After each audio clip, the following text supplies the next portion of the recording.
Namaste viewers, welcome to the Facebook live session. As we celebrate today World Malaria Day, today our topic for discussion is malaria, its causes, symptoms and diagnosis. And for our discussion, we have with us Dr. Aashish Chauhan, Consultant Internal Medicine, Apollo Hospital, Secunderabad. Dr. Aashish Chauhan is Senior Consultant Specialist with 20 years of experience in diabetes and an adult immunization expert at Apollo Hospitals, Hyderabad.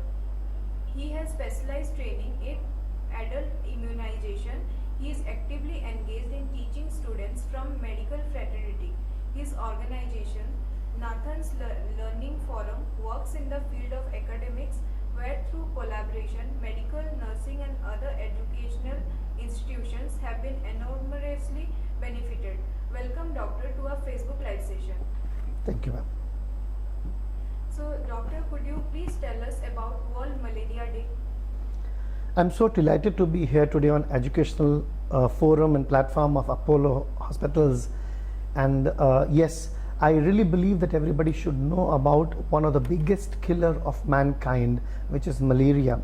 Today, 25th April being the World Malaria Day, we are talking about it today. No, it's necessary that we talk about it every day. Do you know something that almost half of the human race has been wiped out with only malaria? One of the biggest killer of mankind has been that. It's just that we aren't focusing on this disease as much as we should.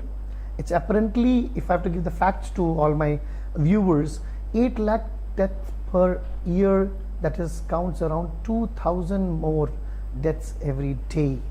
A very, very big number.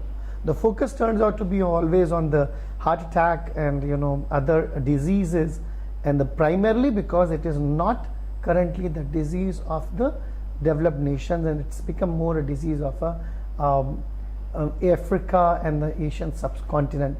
That's why quite often it loses its importance. But malaria is something which is killing us every day, and we do not have the proper data also of this disease. So I would want every viewer of this program to know about it, discuss about it, talk about it, and if there is any need, any idea, any doubt, reach out to us so that we can help you handling the biggest killer of society, which is malaria, and we talk very less about this big killer. So I congratulate you and everybody out here for joining us and talking about something like malaria today on World Malaria Day. So starting with our questions, so doctor, could you please tell our audience what is malaria and what are the main causes of malaria?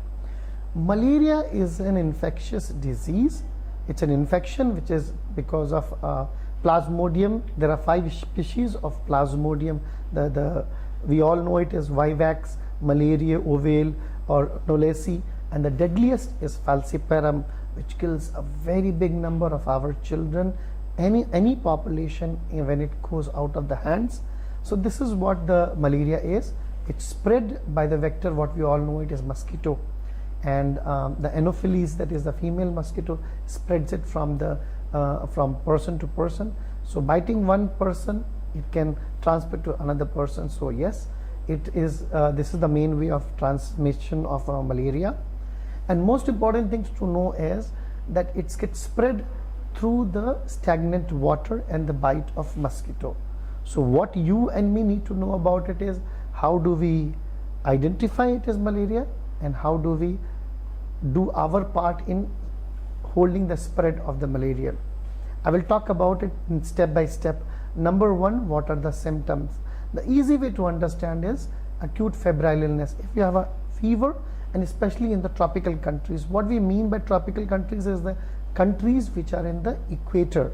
So all the kind of African countries and the Asian countries primarily fall into it, but not the developed countries. Initially, before 1970s and 1960s, it was pan-globally affecting everybody else, but slowly with the improvement of sanitation and hygiene, it has become more contained, and still the deadly disease in the other half part of the world. At this time also, it affects half of the globe. Almost 3 billion people are affected with malaria any given time, and that's why you and me need to do our part of reaching out to a doctor in the right time, trusting the doctor and doing the necessary job which we are supposed to do. Symptoms other than the fever, it can be anything. Patient can present with cough, loose stools, vomiting, fever with chills, which is what is most important way it comes out. But let me tell you something, my friends.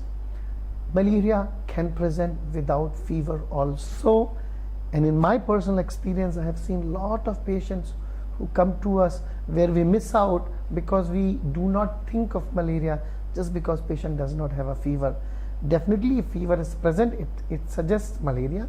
But if there is no fever, if there is involvement of other organs like liver and kidney or the lungs, and if your doctor thinks that patient has a malaria, then go ahead with the testing which is suggested. And if doctor thinks that patient should be given an antimalarials, which are very easily available and very cheap as well for you all to understand, go ahead and take the medicines.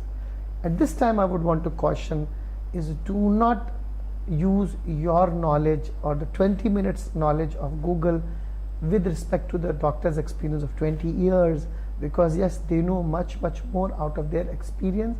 And we have had a patients who have presented with very non-specific symptoms where we could never think in terms of malaria, but once we thought and blessedly went ahead with empirical treatment decided by various people together, we have treated and we have had people who have absolutely come out and became normal. Do not take malaria lightly. 8 lakhs is the number which dies every year. 2,000 is every day. A very big killer.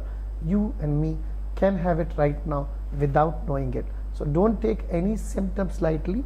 Other than the fever, patient can have a presentation like that of a malaria or even anemia. You know, majority of Indian women and Indian subcontinent people have this anemia very commonly present. So if these symptoms are there, do reach out to your doctor and take the treatment accordingly. So how malaria is diagnosed?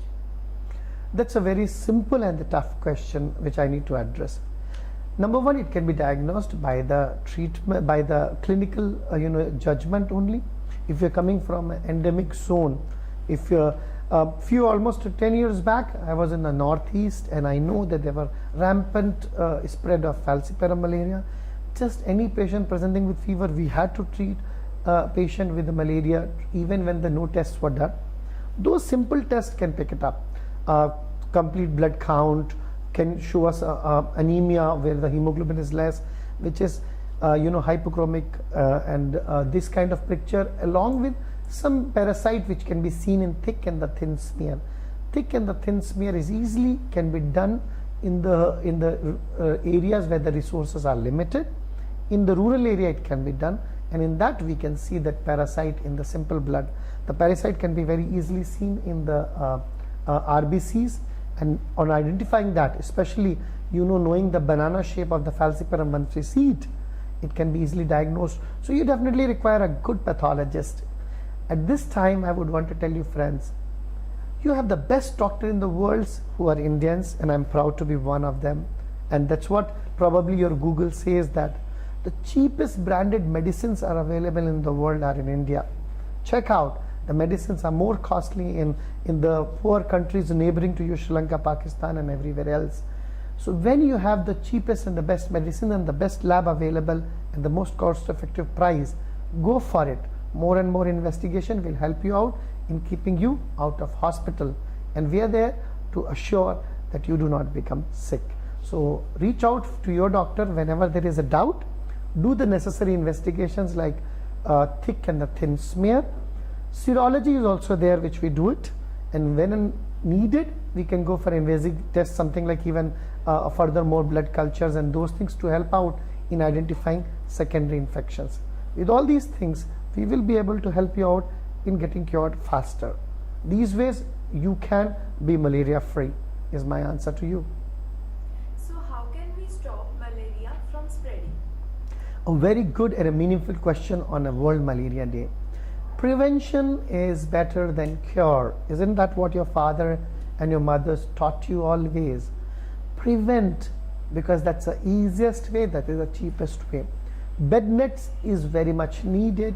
if you have mosquitoes in your areas, especially for the children less than 5 years old, as well as for the mothers who are pregnant, and they should have the bed nets to be used. So use bed nets, use the shirts and the trousers which will cover your hands and arms properly. The full sleeve shirts will help you out. Avoid any kind of water collection around you. Stagnant water gives the rise to mosquitoes to breed. So if you have tires around you or water coolers which has got a water, make sure you remove the water from those places. And once you do these, you will be able to have a mosquito free and malaria free life. And don't forget all the ads which are given in the newspaper and TVs. Use anything possible to avoid any kind of mosquito bite. All the all out and the different kind of repellents which we have at, you must use it to protect yourself from the deadly killer called malaria. So doctor, in your opinion, how common is malaria in our subcontinent? Very common. Lot of the time it gets undetected because of inadequate services which are available in our society. We have to understand that we are in a poor country, and especially in the rural area the services are not there. Reaching out to the doctor earlier is important, and trusting your own doctor. Quite often empirical treatment helps out, and sticking to your own physician who you have been going from ages, to your family physician who we call it as a Dr. Chacha. You must stick to him and listen to his advice. And any time your doctor tells you that you need to go to a referral center, higher center, do not delay. These things will help you, assuring that you do not get a very, very common disease called as malaria. A lot of times we have seen patients reaching to us in the coma stage, in the liver failure and kidney failure. We as a doctors feel very, very uncomfortable. Bills can rise to the lakhs when you and me can manage in few rupees. So listen to your doctor whenever he asks you, whenever your seniors, elders in your family and society tell you, go to your doctor and take the proper treatment which is easily available in Indian subcontinent or even in that Africa as such, the two places where it hits the maximum. You must trust your doctor and the facilities which are available, which will help you out. So what are the usual symptoms of malaria? It can be any spectrum, from one common symptom of fever to no fever also. Malaise, loss of weight, loss of appetite, depends who is getting affected. Somebody from the good family can get it without any symptoms and can be just with a fever, but from poor background, patients with malnutrition also can have a malaria. You can have very young kids who are very dehydrated and they have a big spleen and big livers, something called as even tropical splenomegaly syndrome, where you can have a big spleen, so a big abdominal masses can be manifestation of malaria. Amazingly, we've had a patients who have had a chronic cough and they did not have a malaria positive, but by the experience, because we know it is endemic in some area, we have given them the anti-malarials and we've seen that patient has completely recovered by just because of anti-malarials only when the patient had a cough. It can present in the worst form possible with the seizures, with the black water fever whenever there is a hemolysis and whenever there is a kidney which is affected. You can have a deep jaundice, what we call Camerlo or Pilia in the various languages. So you need to doubt and think about it whenever your doctor thinks that there is a malaria. And remember something, your history matters a lot. Please tell your doctor that malaria is common in your setup, and that time you must talk about this and let the doctor be helped with your proper history. Any history of travel to the endemic area, travel history to Africa, Asia subcontinent can be the reason that you have malaria. So if you are coming from a non-malaria region, if you're a traveler, you must take the chemoprophylaxis, what we call it as, taking the chloroquine as guided by your doctor beforehand. Chemoprophylaxis helps. Even malaria vaccine helps, though it is not widely accepted and not widely available. But follow advice of your doctor. Your doctor knows more than you, and your Google also. So trusting your local doctor is most important, your GP, and asking him your doubt is the best way to manage it out. If you're a traveler who is coming from out of a malaria area to the endemic area, start yourself on a chemoprophylaxis with chloroquine before 1 month before you enter a zone, and continue almost 1 month after you've come out of it, and that will keep you away from malaria. Taking the advice of your doctor regularly is something which is important, and saving yourself from secondary infection is also important. With all these advices, you can keep yourself, your family and your country healthy. Join us in sharing this message with your friends wherever you are, in your workplace, in your church, temple and the community, so that we can keep you healthy. So what are the unusual symptoms of malaria? And doctor, could you please share your experience of one such case? Thanks for asking me that. Few days back in one of the hospitals in which I attended in the periphery through the phone, there is this gentleman who got a stroke, what we call it as paralysis, and was being seen by the doctor, and one of the neurologists was consulted over the phone also, and the neuroimaging also was in favor of stroke, and everybody was happy giving the treatment, and the patient did not have any clear history. After 4 to 5 days, when there was no improvement, I was called in for consultation, and when I heard the history, I kind of extracted and found out that this patient had fever 5 days back, but now 4 days no fever. We extracted the history, and we realized that patient belonged to the malaria endemic zone. When we did the blood test, it did not come positive, but when we had seen that the patient was not improving, we requested the clinical physician who is treating it, how about giving him an artesunate injection? Probably that will help. Even when the neuroimaging was in favor of infarct, but then we realized that is all because of the old changes which elderly people have it. We had this patient improving within 24 hours, where there was a neurological deficit which became absolutely normal by the empirical treatment which we gave. We do not suggest anybody to take empirical treatment without proper investigations as well as the opinion of the senior doctors. So only reason which we are sharing this information is you must know, you must be aware of the fact that malaria can present with the fever as well as without fever, and that is what for your doctor to see. Understand, if your patient is got a diabetes, has got a renal failure or a cancer, or a patient is an elderly, they will not have a fever. They may only have the unusual symptoms like cough, loss of weight, loss of appetite, vomiting, and all these things can be symptoms of malaria, and let your doctor decide that for you so that you get the best treatment. So doctor, how can we prevent malaria? Bed nets are the best ways. Taking chemoprophylaxis is the right choice. Using the mosquito repellents are important. Wearing appropriate dress which is covering your full body is important if you are going to the area which is endemic, and if there is a time, reaching out to doctor to earlier is what is important. You need to be assured that right advice at the right time will help you more than anything else. This is what is my message for you all today. So how malaria can be treated? Very easy. Simple tablet like that of Lariago or quinine is what is available everywhere, and you must take those tablets as per your doctor's prescription and advice. There's something called as ACT or artemisinin based therapy which we give it. It's a combined therapy, artemisinin combined therapy which we give it, because it's like tuberculosis. One tablet is not enough, so we get a combined therapy with the 4 tablets in tuberculosis. Like that in malaria we give dual therapy, which is lumefantrine or which can be artemether, arteether. Let your doctor decide it. Simple treatment, like I give Lumirax 80. I'm using the trade name so that's easy for you to understand it. Twice per day for 3 days and the treatment is over. But the course is important to be understood, which only your doctor can decide it. So make sure you follow the doctor's instructions properly before it is too late. So coming towards our next question, how can a CBC detect malaria?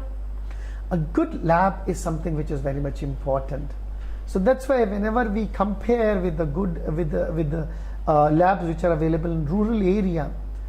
Let me advise you, with brand you get the right kind of quality which is needed. So you must not bargain, and you must understand that it is a NABL accredited lab which is available near to you, and a CBC will be able to pick it up if there is any parasite present, and a good pathologist always knows what to look for and how to help a clinician. That's why connecting with a good lab which is NABL accredited will help you out, you to stay out of ICU. So stick to the right lab at the right time with the right doctor to keep you out of ICU is my suggestion to you. So what is the environmental risk factor of malaria? If you are in the endemic zone, as I've already told you, like sub-Sahara or Asian countries, subcontinent, Asian whole continent is affected, except Sri Lanka is what we have it. WHO has declared that it's mosquito free, and that is where my message comes to you all. There are few ways which you need to understand.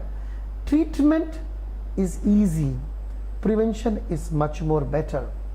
Who can prevent? The doctors, the answer is no.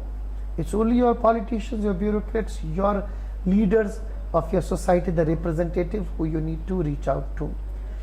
The prevention costs a lot to the government, and the right kind of policies will help you and your society. So make sure you reach out to your leaders earlier and talk about it, that how we have the zones or the living areas without mosquito. The sanitization has to be looked into, the hygiene and the environment has to be looked into it, and that's why you require a public health which is strong. So reach out to your leaders, to your bureaucrats and to your politicians and ask them to make your environment mosquito free. Once the environment is mosquito free, you not only your malaria is kind of prevented, dengue is prevented, and many diseases are prevented. At this time, I would want to give you an acronym, MALARIA. Remember, M is for mosquito. Mosquitoes are the main reasons you have a malaria. No mosquito, no malaria is what you need to understand. A is acute febrile illness, that is fever. Fever in tropics or fever in endemic area. The first thing to be thought is malaria, next is dengue, and next is anything else. L is liver which is involved. Whenever you have a jaundice along with fever, there is a high possibility you either have a malaria or dengue or leptospirosis. Malaria tops the list. A is anemia, because malaria affects the red blood cells which carries the hemoglobin. Whenever they are broken down, the fever with anemia with liver and kidney involvement is malaria, and that's what you need to understand. So if you have anemia, you must doubt that probably you have a malaria. R is renal involvement, R is respiratory involvement. If things go out of the hands, if you delay, if the parasitemia is more than 5%, probably your kidney will get affected and your lungs also will get affected. You will go into something called as ARDS. So if kidneys are affected, if lungs are affected with fever and anemia, probably you have a malaria. I is infection or the secondary infections, very common for elderly, kidney failures and diabetic patients. And finally, A is for assurance which you have it. Reach out to your doctor or the medical facility which is near to you. A PHC next to you, even it does not look well equipped, has antimalarials with them. The doctor who looks kind of a physician with less facility has a better care if you reach out to him on doubt. And whenever he tells you that you should reach to a secondary care or tertiary care, do not delay. The take-home message from this session of ours will be, reach out to your doctor when you do not need him, and you will never need him.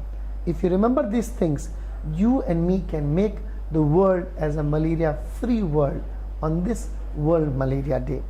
With this acronym, reach out to me or any Apollo hospital. I'm available at 810-612-7475 for any WhatsApp message to help you out in clarifying any doubt of yours. For anything else, I'm very much sure you can reach out to our centers and the numbers which are given here. So doctor, what is a MP test? MP is a malaria parasite test which is easily available at any center in your rural setup also, and that will pick it out if there is any malaria which is present. But you have to remember it that if parasitemia is very low, it may not come, and even if it is not there, only the clinical presentation, your doctor can treat you with malaria whenever it is needed. So what are the 5 types of malaria, and does malaria affect the brain? Very much. Main 5 types of malaria. The commonest one is vivax, ovale, malaria, knowlesi, and the 5th one is the dangerous one is falciparum malaria, which we call it as a cerebral malaria, and that is where the answer to your next question comes, that brain can get affected with the malaria because it blocks the blood supply to the brain. There is a coagulation and there is rosetting. These are the specific terminology which is given whenever the brain is affected. Patient can get a seizures where you get a fits. A patient can have even a neurological deficit as well as a severe stroke. A malaria can mimic a stroke where you are running to neurologist, actually you have a malaria. In India, in the tropical countries, if you have any seizure, if you have any fever along with neurological deficit, the first thing along with meningitis and encephalitis we have to think is a cerebral malaria, and that's an emergency. We should reach out and give the treatment as early as possible. A malaria patient gets dehydrated, a malaria patient gets hypoglycemic, that means sugar becomes low. In most of the cases, though in diabetic sugar can be high, and uncontrolled sugar is a disaster itself if you have a malaria. So make sure you have couple of kits. The technologies should help you out even if you are in a rural area. Online consultation can help you out.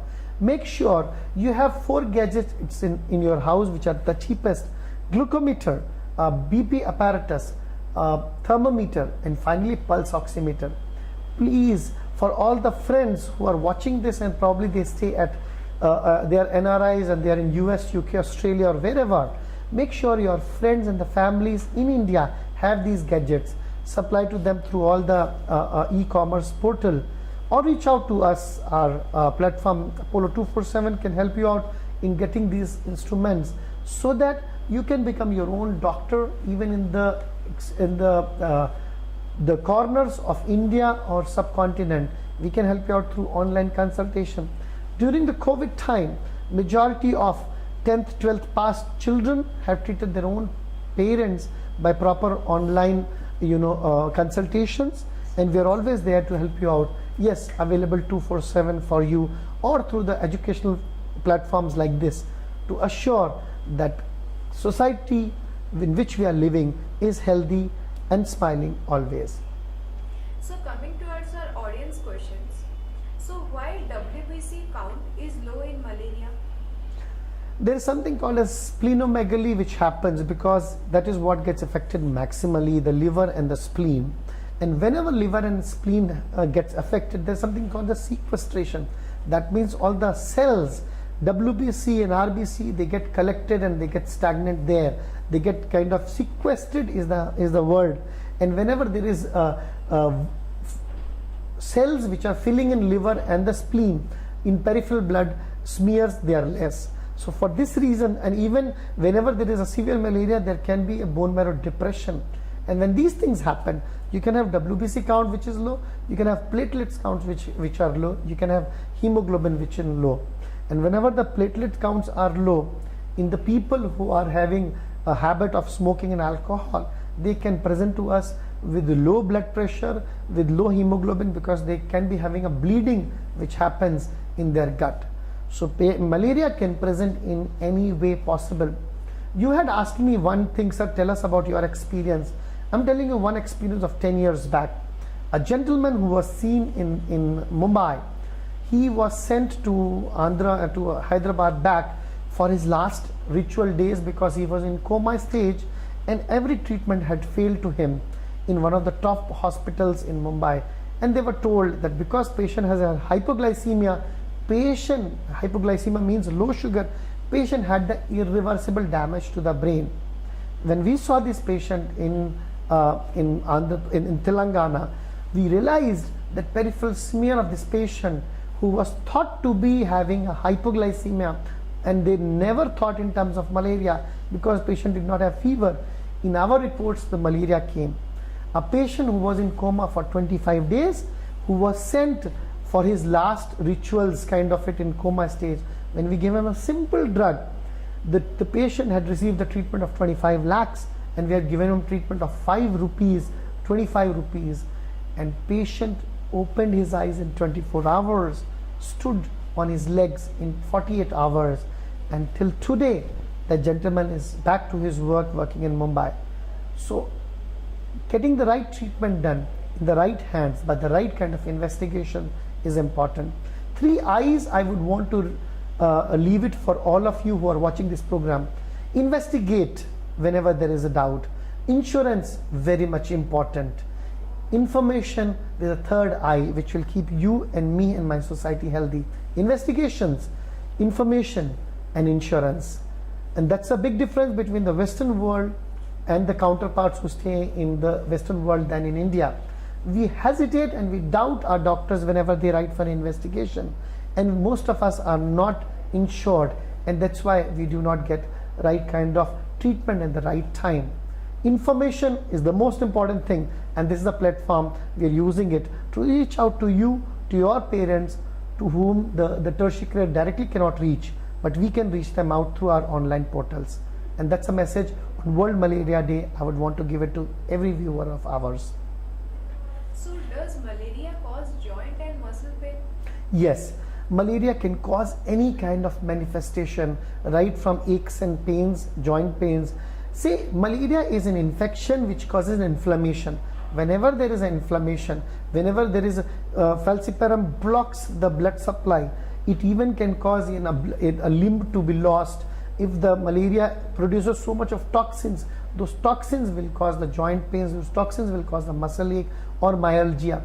If the toxin causes the acute kidney failure or kidney shutdown, then patients can even have a myoglobinuria, and if those toxins can damage the muscles also. So malaria can present in any possible way which you can think of. That's why treating it and preventing it is more important than reaching out late to the hospital, and that's a message which you and me have to take it and pass it to everyone around us. How does temperature affect malaria? Malaria itself, it's a very simple, it's a disease which comes, there are various mechanisms which cause. Temperature is good. Remember the old statement called as daag achhe hain. So fever is good if you get it. That shows that your body is fighting back. It's a fighting mechanism. It's a police of your body. Whenever there is an infection which attacks your body, immediately your body wants to control that infection. That is what is so-called firing from the police of your own state or your country. Whenever the body fights back, you will have a fever. The TNF, and the interferons, they fight on your behalf. The macrophages which kill this parasite, they fight, and during that fight, the fever comes. The body's temperature goes up because of the hypothalamus. These are the medical terminology, and whenever there is a fever, your body responds in controlling the infection. So if you have a fever, you must thank God for that fever, because your body is fighting back. If you're an elderly, you have a diabetes, kidney failure, or you have a cancer, your body will not have a fever. So remember one thing, fever shows that your body has got a good immunity, and let fever fight your infection which is there, and that's the best way to handle it out. So you get a fever, don't get worried, reach out to your doctor is my message for you.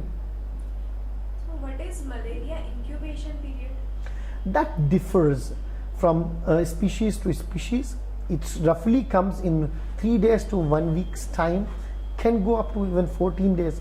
That's why in classical fever of malaria, we get every 3rd day is what we get the fever of a malaria. The incubation means is once the body is infected and once the symptoms starts. In roughly on an average, the symptom starts from 3rd day to 7th day.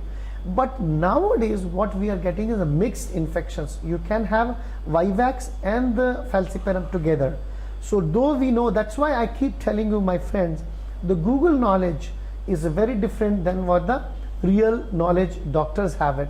You must ask the appropriate question to help you out. What Google says is every third to fifth day is correct, but what we see out of our experience, we know that this patient probably has got a mixed infection or probably has got a secondary infection also. An elderly patient who's got a diabetes probably has a secondary infection of a urinary tract infection plus the malaria infection. So that's where we understand it. Incubation period can be different for different kind subset of the patient and the patient's profile. So you shouldn't go by that. The time you have a fever, the time your gut feeling says that you need to reach out to a doctor, do not delay, for this is all about your life and death, which we need to work on, and we need to assure that we don't lose the battle. So doctor, what is malaria PCR? Malaria PCR is a test done, that is polymerase chain reaction, a different kind of gadgets which we have it, the different kind of tests which are available. Serology is available with which we can find it out whether there is a malaria or not. There is a CBC, MP, MF, thick and the thin smear which will help you out. I would want you to ensure that your parents reach out to the doctor as early as possible, and that is the best way. Investigate with whatever limited resources you have available and reach out and take the right treatment at the right time. Your uncle, aunt, father, mother can be treated in the nearby center with the right opinion which you take it. Trust your doctor who has been treating your family for so many years, and reach out to us so that we complement the treatment which is given by your doctor in the given setup which you have it. Does malaria affect the platelets? Very much. Malaria affects the reticuloendothelial system, which is what is liver and kidneys. The liver and spleen is all about. What we call it as a sieve, if you have seen. Whenever you prepare a tea, there is a sieve with which we take the tea out, right? The same way, our reticuloendothelial system, the liver and the spleen behaves like that, which keeps the dirt after the blood, and that is where the platelets and the blood cells, WBCs and RBCs, can get collected or sequestered, and that is where you will end up having the thrombocytopenia or low platelet count. There are multifactorials which you need to understand. It's not only in one system. It's a complex science, not easily available. Can I give you a secret of my treatment? I only apply 30% of my knowledge in treating the patients from the books. 70% we treat patient out of our experience. So that is what you and me need to understand. It's a good mix-up of knowledge with experience which helps out the patient to get and treated well. At this time, the thrombocytopenia and low count of platelet can be also because of dengue, can be because of COVID as well, or any other infection. And not to get carried away, even few cancers also cause thrombocytopenia. So you and me must be thinking that it's a malaria or dengue. Actually, patient can be having a cancer. So that's why investigations are very, very important. I know a lot of patients doubt, and they always say this, that doctors write unnecessary tests. My dear friends, we are doctors. I know you believe Miru Devudu, you are the gods. I wish, though it's not an easy task to be, I wish we were gods, I wish we were magicians who could treat you without investigations. We need your faith in us. We need investigations, and then only we can treat your parents, your family properly. The only left and right hands of mine which will treat your parents and your relatives, we only trust on the labs. Labs do not give us diagnosis, they confirm our diagnosis. Lab reports are very, very much important, and repetition of those lab reports are also important. Not every lab reports can be taken blindfoldedly and treated accordingly. It's a clinical science. You have to help your doctor in treating your patient properly in the right way, and that only comes with the trust. Remember one thing, we treat and he alone cures. Your faith cures. Trust your doctor and take the right kind of investigations with the right kind of information and insurance. These three things will keep your family out of hospital, out of ICU, and we are there to serve you at the right time. Reach out to us whenever there is a doubt. So coming towards our last question, doctor, please tell our audience about the facilities provided at Apollo Hospitals, Hyderabad. We are there to help you out at every juncture. Reach out to us through all the online platforms, through the Apollo 24/7, through Apollo hospitals and the clinics. The diagnostics which we provide are the world class, NABL accredited. We will be there to help you out every moment, whichever corner of India or subcontinent you belong to. Earlier is the best way to keep your family out of hospital.